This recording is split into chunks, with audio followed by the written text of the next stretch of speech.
G'day guys, welcome back to my channel. My name is Wildkard. Thank you for being here and watching my content. As always, it is my pleasure and privilege to talk about the greatest game in the world, rugby.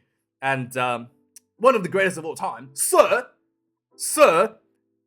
respect him, Owen Farrell, has decided to take some time off for mental well-being. And so a lot of people might think that this is because the media pressure, this is because of the booing, this is because they would like you to think that he's the victim. The media would like you to think that he's the victim. Ironically, the way that the media is covering his ass is probably the reason for the booing. But hey, let's media, perpetuate the toxicity by making him the victim, saying that, this is not actually what Owen personally stated, saying that mental well-being means that all the booing and all the negativity is getting to Owen Farrell. Okay, here's the thing, guys. Players like Owen Farrell, like it or not, they're special talents. Let's say Owen Farrell.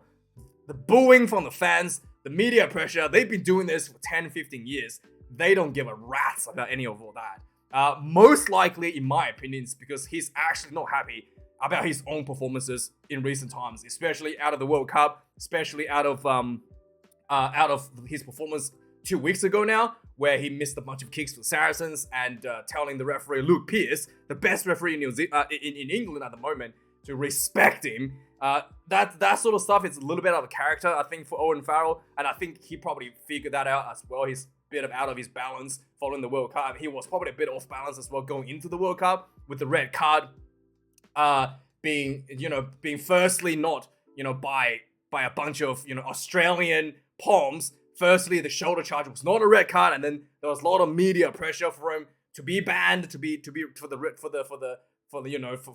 rescinded red card to be unrescinded, I guess. And then they went back, and literally the World Rugby went back and banned him, a pretty light ban to be honest, for 4 weeks. I think 3 weeks or 4 weeks, and as a result of someone who's been repeatedly doing shoulder charges to people, dangerous shoulder charges to people, for only like a 4-week ban is still very low end. Of very lenient in sense of the punishment, and and he's just and that's caused a lot of negativity. That's the reason why people were booing him at the Rugby World Cup, and obviously the media not recognizing that's like the way that the media is covering up for him, constantly telling everyone he's the victim, despite the fact that the way he talks to the referee on the field cost England points in the semi-finals. And then the way he treats the way he runs his mouth with the referee, like we saw with Luke Pearce a couple weeks ago. It just all adds up to that to probably personal issues for Owen Farrell, not on his absolute best for himself, and even by his own standards. And I think that's probably more the reason why he wants to take some time off, rather than because of the media pressure or whatnot. That's the reason. But the media will perpetuate that narrative by saying that, hey, the reason it's a booing, right? Despite the fact that they are the ones that are fueling the booing themselves. So yeah, really hypocritical for the media to say those sort of things. But for me, I think with a professional like Owen Farrell, in fact, professional with very top tier athletes, the booing, the negativity from the fans, they're used to it. They went to New Zealand and got booed in front of 60,000 people at Eden Park, and they still performed to their best with no issues. So really, like, that's not something that they're not used to, and that is not something that they can't handle. And that's precisely, in fact, being able to handle that is precisely why Owen Farrell is the highest goal scorer in England's history. So he's, I really think that it's not that. It's probably his own. Not happy with his own performance as a professional, not happy with his own performance recently. His coach, Steve Bothwell, has come out very full support. Bothwell has been very supporting of him. I did feel like George Ford was a better 10 at the World Cup. Just the style that England plays, with a lot of kicking, with a lot of forward pressure, suited George Ford a little bit better as well. And with George Ford on the field, they also open up position for potentially Marcus Smith as well, which spices up England attack a bit. But that's all in the past. But Bothwell has been very consistent supporting Owen in the World Cup, despite the red card ban, despite the rather poor performances at the World Cup as well. I thought Bothwell has been very lenient towards Owen as well. Obviously, Clive Woodward is part of the media that is perpetuating a narrative that it's the booing that's getting to Owen Farrell. Came out and said that, targeting the way it's uncalled for, the booing at the World Cup, for a player that has given so much, really unforgivable. Again, you should never target the fans, because that's why people boo you even more. Like, you should never go out and tell people to not boo you, because they're just gonna boo you even more. So Sir Woodward clearly knows what he's talking about, and just perpetuating the hatred on in all fronts himself. So yeah, the media really isn't doing him much favor in the end. Anyway, next up, the referee Tom Foley. He has been a very prominent TMO at the Rugby World Cup, which I thought he did a pretty decent job, to be honest. I don't think he made any. There are decisions that people criticize him for missed decisions, but a lot of those times it's not up to him to decide. Like, there's a pecking order of like who is allowed to make a call. Sometimes sometimes you can't just overrule the referee constantly. There's certain things that if the referee missed, he can't, even if he sees it, unless it's like a dangerous play, he can't just come in and correct a referee. If the referee makes the wrong call at the breakdown, he can't come in and correct a referee unless it's a dangerous player involved. So a lot of people has been giving him a lot of negativity towards that. By the way, and he's decided to basically step down for international refereeing. He's going to be doing just refereeing at the Premiership. By the way, I saw like an article there, not an article, like an interview from Elon Musk, and I found this really just bizarre and like mind-boggling. And one of the things that he was at this thing where he told all it's that interview where you probably already seen in the news, where he told all the advertisers to go fuck themselves. And then in that same interview, he talked about why the Twitter is engaging people with negative people that people disagree with. And he basically said that the reason that the algorithm engages you to people that you hate, because you post a lot of comments towards that person, and that's maybe, and he actually said maybe it's because you like to argue with people that you don't agree with, and which I actually find that really like bizarre, right? If somebody, for example, if somebody is telling me I'm a fucking Asian constantly on Twitter, of course I'm gonna tell him to shut the fuck up, right? Like, if someone is clearly being a racist or something, of course I'm gonna say something. And if your algorithm thinks that's engagement, something that I want to do, there's something clearly wrong with X or Twitter at the moment. So I think that Elon Musk really lost his mind. And with the way Twitter is going, I really hope he just gets shut down, because like it perpetuates stuff like this, right? Like if you always recommending people things that completely you completely hate. That's why I'm not on Twitter, actually. I'm not on Twitter. You completely hate. Of course, you're gonna end up with people in this situation get abused, because you're perpetuating the hate cycle. You're sending people, right? If you think, right, this referee Tom Foley did something wrong, but you're not really sure about it, and the Twitter is showing you messages of other people affirming your feeling that he's doing something wrong, then of course you're gonna get triggered and you're gonna go like out and attack him, and because you're like, everybody's saying it, so you're doing something wrong. Even though, like, honestly, I think he really didn't do. It didn't really make. I thought he did a great job, to be honest. I didn't think that he really overstepped his bounds. In comparison to other TMO's performances throughout the year, he hasn't been bad compared to any or worse than any other TMO that's been out over the years. And in fact, I thought he did better than most TMOs. So yeah, it's really uncalled for, and it is part of the way the algorithm is manipulating people from these social media companies. So beware, guys, beware of that. Warren Gatland has his phone number stolen by some troll, and again, when we're talking about trolling, right?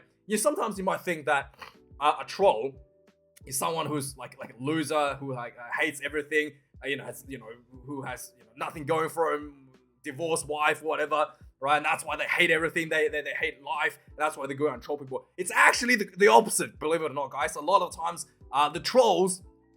So Warren Gatland's Irish dickhead, he actually managed to figure out who it is, because this guy sent Warren Gatland, just sending him messages constantly, telling him how Wales is shit, and then. One day he sent him a message through WhatsApp, and Warren Gatland was able to figure out from the WhatsApp messages and the WhatsApp information who this guy is. It turns out this guy's a managing director of accompanying in Dublin, right? So yeah, you figure that someone with this sort of position with a lot of money and stuff, a lot of influence, wouldn't be doing this sort of things, texting, Warren Gatland,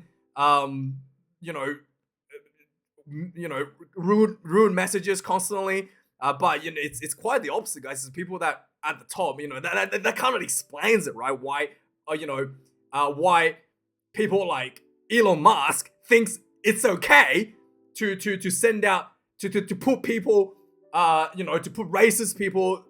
To put racist people out there and have people argue with them for engagement, like, because he himself enjoys doing that, right? And he got himself in trouble doing that sort of stuff on social media.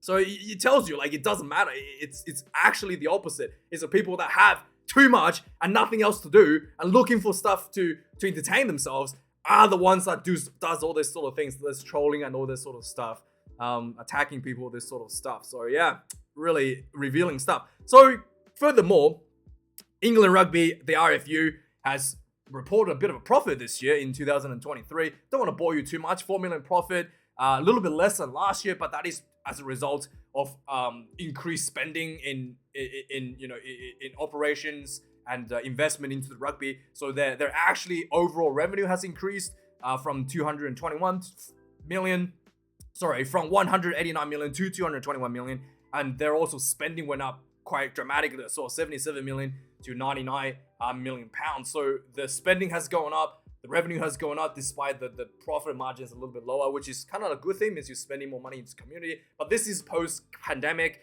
and also England Rugby is having issues with 3 clubs that went under last year: the Wasps, the Warriors, and then the what was the other one? There was another one. The London Irish all went under in 1 year. This year, in fact. So there's a lot of still massive issues for England Rugby, but overall it's kind of, I guess, trending to the right directions following the pandemic. And next up, Six Nations. Six Nations referee list has been announced.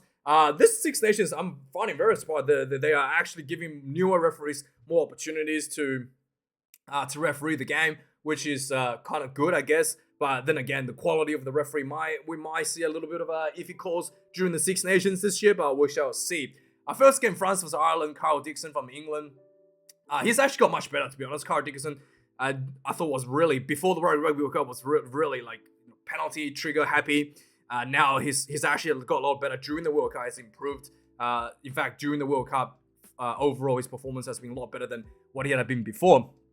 Paul Williams from New Zealand will be doing Italy and England. Paul Williams has been also improving a lot as well. He has worked alongside, the top referees for quite a while now. He was struggling. I thought, a couple of years ago, I thought he was pretty average in Super Rugby. But yeah, he's definitely reaching that prominent stage of his career. Ben O'Keefe, the best referee in New Zealand. A lot of people disagree with him. A lot of people have issues with his decisions at the Rugby World Cup.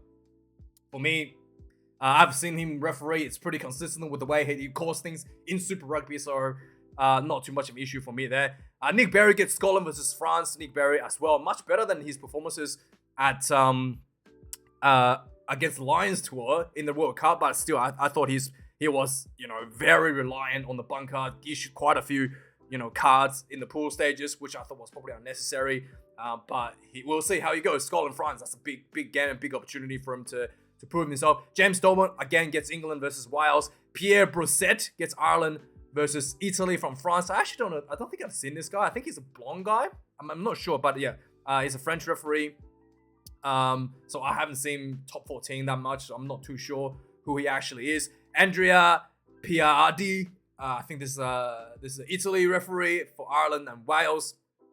I don't really know this guy either. And Andrew Brace is another England referee, Scotland, England. I thought he was the worst referee at the Rugby World Cup. His performance between Wales and Fiji was really biased, one-sided towards Wales.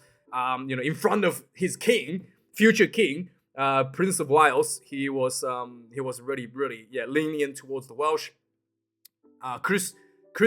Christopher Riley, another referee for France. Italy next.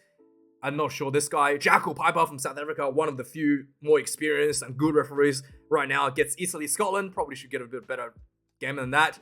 Nika Matthew Kelly, one of the best referees in the world right now, right at the top of the pecking order. England versus Ireland, the big game. Truly deserved this one. Luke Pearce, once again, Wales, France, another big game. Also deservingly so. Matthew Reynal, Wales, Italy.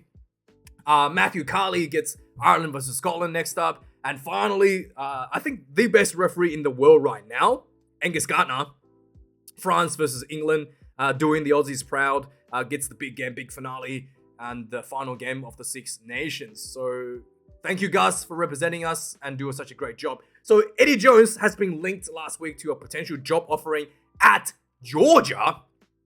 Obviously the Georgian coach, I think there was a coach that resigned, so the old coach retired, left at the end of the Rugby World Cup. New coach came in in 3 weeks or something, resigned due to conflict of scheduling. So now it's looking at they could potentially getting Eddie Jones to go in to save Georgian rugby. Yeah, that's really scraping the bottom of the barrel there. Big news, bad news for the Wallabies, for the Australian fans. So Mark Nawaqanitawase, his contract ended this year, 2023, and was only given 1 year extension by Rugby Australia. The most promising, the most prominent winger in Rugby Australia right now. Instead of giving a proper extension to 2027, they only gave him 1 year because, Joseph Swali is going to save the world by playing as a winger, right? And I can't wait for that disaster to come. And I really think they should just renege his contract, Swali's contract, and give the money to Mark Nawaqanitawase, because Mark Nawaqanitawase has learned that the best way to get rich in rugby is to play rugby league first, right? So he's decided to potentially take a contract, in fact, coming out very soon. In fact, probably going to report today or maybe tomorrow the result. He's looking at a $600,000 offer to go play for the Roosters, basically replacing Swatli at the Roosters next year after Swatli comes. They do a swap, right? And I think that Rugby Australia probably have to put out another, $5 million to get Nawaqanitawase back. And it just shows, like I've said this in the past, right? Like the commentators spent years pronouncing his name incorrectly, and of course he's gonna go to another code. Just the lack of, the professionalism, the way they're conducted around business in Rugby Australia in recent times is really just a disgrace. So let's move on. So another guy that's been ruled out injury, John Clang, returning to Munster, has ruled out for an eye injury for a few weeks, so he won't be able to play till next year. He's going to be out for the rest of the month. Another Fiji international, Api Ratuniyarava, is facing jail time for sexual assault. Yeah, he's a guy with 4 kids, married to 4 kids, and doing that sort of stuff. Yeah, he's currently, he was in the middle of his old club, the London Irish, went under, so now he's on government support essentially. Went under, so he was supposed to be looking for a new club, and then he went out and started touching people inappropriately and gets himself he's in a lot of trouble. So next up, there was a bit of a miracle try by Louise Bieri, the upcoming massive talent for the French national team. Long story short, this ball hit the post, bounced out, bunch of drop balls in the snow, and then Bieri got his hand on the ball before the try. In fact, this whole article, I just want to show you. This is Bondi. This is where I live. Okay, I know this is Bondi because I recognize this shoreline, and this is where you guys live right now. I'm just want you guys to know this. It's somewhere in Australia. This is what you get. So yeah, feel free to come visit, guys. Feel free to come visit. This is what you're getting right now this time of the year. And yes. Big return. Beauden Barrett. Oh, go Beauden! He's re-signed with New Zealand Rugby for 4 years. I'm always excited. Beauden Barrett is one of my favorite players of all time. From the All Blacks. And even when he plays badly, right? His performances has been on and off in recent years under Sir Fozzie. I still think that Beauden is a very entertaining player to watch. You never know. He's going to be extremely good or extremely bad, but he's always going to be entertaining. So Beauden Barrett has signed a 4-year deal with the All Blacks. He's currently taking a bit of a break, I guess, in Japan. And then he's immediately, because the Japanese season plays, right now, and it ends basically just before the Super Rugby, like the middle of the Super Rugby season. And then, so Beauden Barrett basically immediately will be available to be selection for the All Blacks for the Rugby Championship next year. So he's not going to even miss out any time with the All Blacks. And he's already second highest capped player with the All Blacks. So he will be potentially overtaking Sammy Whitelock's record, becoming the All Blacks back. Actually, sorry, his second most capped All Blacks back history. Not this. I'm pretty sure second most capped the All Blacks right now is Richie McCaw. But yeah, so he will be back. He'll be throwing his hat in the fold for the Rugby Championship, and he's done 4 years with the Blues once again. Rumor has it his wife really likes living in Auckland, so he will be good.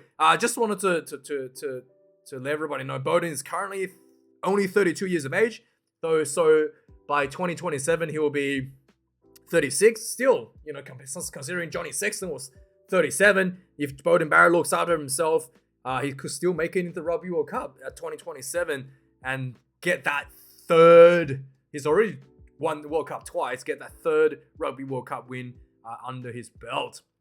Next up, Charles Ollivon. I think is how I pronounce it in French. The former captain, the massive flanker, the big powerhouse player for the French national team. Charles Ollivon has re-signed to 2027 with France, and he is only 30 years of age, so he will be right at the end of his career, around 34, going into the Rugby World Cup 2027. So he will be a huge part for the French team with that veteran experience to try to get the French redeem themselves, for 2023, I guess. Yeah. Next up, the Fijian Drua has generated a massive windfall for the local economy for Fiji, £23 million. And what a huge, every time they play at home, there's just massive turnout for the crowds. And, I can tell just by my channel views, a lot of Fijian fans love their rugby, love the team, love the Druas. And, it's quite a good story to see how much this team has developed and how much this means to the local people. They never had a local Super Rugby team. They had to, support the Crusaders, the New Zealand teams, just as a pseudo way to support rugby. Now they finally have the local team. Everybody can get behind. Everybody's super excited about. Courtney Laws have announced his retirement following the Rugby World Cup from international Test rugby for England, but he has come out last week and stated that he will be interested to play for another Lions tour, to come to Australia for a bit of the sun, and but he will not be returning to England rugby. And next up, Jacques Nienaber has, his team had a bit of a defensive issue this weekend, Leinster, despite winning, and copped a bit of a, took a lot of that blame on himself in post-match, interviews. Kind of said that, the difference in talent between the Springboks and the Leinster means that the way that the Springboks defend, the Springboks can't just be translated into the Leinster setup, and he's going to be having to figure out another way to improve the defensive structure for the Leinster team. Jacques Nienaber, yeah, he's it shows you, how much that Rassie Erasmus is doing the heavy lifting at the Springboks, I guess. Finally, Ross Byrne, another massive player for the Six Nation campaign coming out for the Irish team, has suffered a arm injury. He's gone through surgery, but he will be available for the Six Nations. But he's going to be out for a little bit. At the moment, the succession plans is going to be looking at to be Crowley, the guy taking over the 10 jersey for Ireland. But Ross Byrne is highly up there in the pecking order as well. Hopefully this injury doesn't set him back too much, and he'll be in contention for that 10 jersey going into the Six Nations in February next year. Yeah, and that's the news this week, guys. Thanks for watching. Let me know your thoughts on any of the articles, and always appreciate your comments, and always appreciate all your donations, supporting me financially. And it's I'm very grateful that people actually spend their money to try to support me doing this. And have a good day, guys. Have a good week, and I'll see you guys next week. If I don't bring anything out this weekend, have a good one, and enjoy your week. Cheers.